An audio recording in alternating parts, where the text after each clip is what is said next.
News 18 India इस वक्त अमरावती में मौजूद है। विदर्भ का एक और बहुत ही इंटरेस्टिंग इलाका। अमरावती से पूर्व लोकसभा सांसद नवनीत राणा इस बार हमारे साथ हैं और नवनीत राणा के जो पति हैं रवि राणा इस बार फिर से किस्मत आजमा रहे हैं और वो अपनी पार्टी से चुनाव लड़ रहे हैं, लेकिन नवनीत राणा जो है वो भारतीय जनता पार्टी की सजग कार्यकर्ता के रूप में उनका साथ दे रही है। बहुत बहुत स्वागत है। थैंक यू भाई बस कुछ ही टाइम पहले की बात है, मेरे ख्याल से 15 घंटे पहले की बात, कि 15 मिनट का जवाब आप 15 सेकंड में दे रही थी।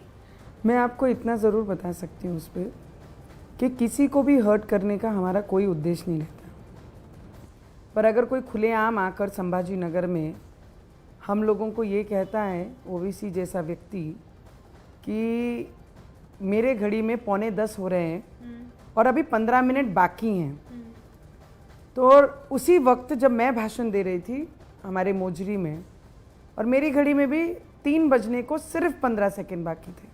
So that was the answer कि आप अगर आके खुलेआम अगर थ्रेट करेंगे कि हम 15 मिनट में आपका बहुत कुछ बिगाड़ सकते हैं, तो मुझे लगता है उसका उत्तर देना ठीक है। हम महिलाएं हम बैंगल्स घालते हैं, पहनते हैं, बांगड़ियाँ पहनते हैं, सब पहनते हैं, पर उत्तर देने के लिए हम झांसी की रानी भी हैं। आई जिजाऊ भी बन जाती हैं, अहिल्या देवी भी बन जाती हैं, आई सावित्री भी बन जाती हैं।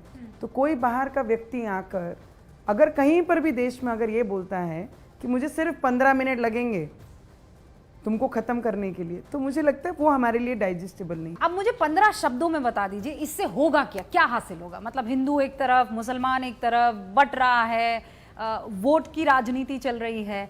नहीं, मैं आपको मेरा बता सकती हूँ कि मैं हर व्यक्ति को लेकर चलने की हमने कोशिश की है, और मैंने जब एमपी रही, मेंबर ऑफ पार्लियामेंट भी रही, तो मैंने सभी किस्म के सभी लोगों के साथ खड़े रहकर उनका काम करके दिया है मेरी कॉन्स्टिट्यूंसी में। तो फिर चुनाव क्यों हार गई आप?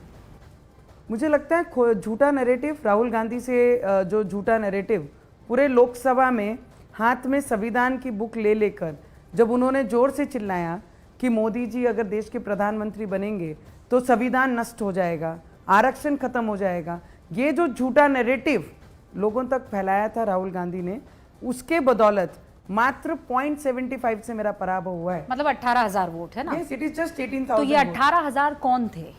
अगर मैं जो राहुल गांधी के झूठों की बातों में आ गए, ये उतना ही वर्ग था। अभी वो भी आए थे यहाँ पर अमरावती में, लोगों के बीच सभा करके गए हैं। उद्धव ठाकरे में कोई बदलाव आपने देखा है क्या? मतलब वो उद्धव ठाकरे और आज के उद्धव ठाकरे में कुछ चेंजेस हैं?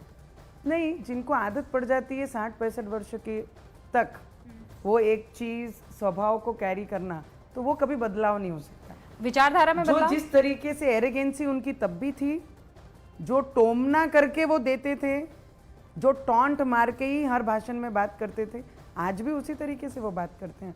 तो उनके स्वभाव में कहीं बदलाव नहीं है, बल्कि और एरोगेंसी आ गई है। और विचारधारा के लिहाज से? विचारधारा तो उन्होंने छोड़ ही दी है। उन्होंने कहा कि अगर औरंगजेब नाम ठीक है, वो मेरा भाई है, वो देश के लिए कुर्बान हुआ है, इसमें क्या दिक्कत है? क्या कहा है? औरंगजेब मेरा भाई है। तो हमारे बाला साहब ठाकरे बोलते थे ना कि कांग्रेस की विचारधाराओं पे अगर मुझे चलना पड़ेगा तो उस वक्त मैं मेरी राजनीति की दुकान बंद कर दूंगा। तो इसलिए इनके आने वाले समय में राजनीति की दुकान भी बंद हो जाएगी और इनके विचार भी उनके पास ही रह जाएंगे। आपस में आप लोग भी तो लड़ रहे हैं, महायुति वाले।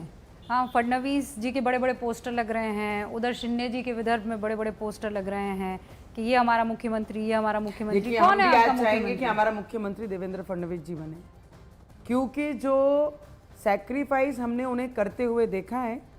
जब एकनाथ शिंदे जी के साथ उन्होंने सरकार फॉर्म की, पक्ष के आदेश को मानते हुए उन्होंने एज ए मुख्यमंत्री से अपना डिमोशन होने दिया पक्ष के लिए। और भारतीय जनता पार्टी के कार्यकर्ता और भारतीय जनता पार्टी ये सैक्रिफाइस, योगदान, अपना समर्पण देने के लिए हर जगह मानी जाती है। और वो हमने, मुझे तो बहुत राजनीति में बहुत कम समय हुआ है, पर उतनी ही राजनीति में जितना भी समय हुआ है, मैंने इतना बड़ा सैक्रिफाइस होते करते मैंने किसी को नहीं देखा। हमारी भारतीय जनता पार्टी के सभी लोगों की इच्छा है, दिल से इच्छा है कि देवेंद्र फडणवीस जी इस महाराष्ट्र के मुख्यमंत्री बनने चाहिए। तो फिर शिंदे जी क्या करेंगे? देखिए, मैं आपको इतना ज़रूर बता सकती हूँ, आज one of the biggest largest party Bharatiya Janata party centre में रिप्रेजेंट कर रही हैं। शिंदे जी बहुत अच्छे हैं, बहुत नॉर्मल हैं, हर सादे व्यक्ति के दिल तक पहुंचे हुए व्यक्ति हैं। पर हम जिस पक्ष के लिए काम करते हैं और हमारा सेक्रीफाइस है आज ये सरकार को लेके चलने में, तो मुझे लगता है आने वाले समय में जो एजेंडे पे काम कर रहे हैं, जिनका ज़्यादा नंबर्स होंगे वो मुख्यमंत्री बनेंगे। पर हम तो आज भी प्रार्थना हमारे देवेंद्र जी के लिए कर रहे हैं।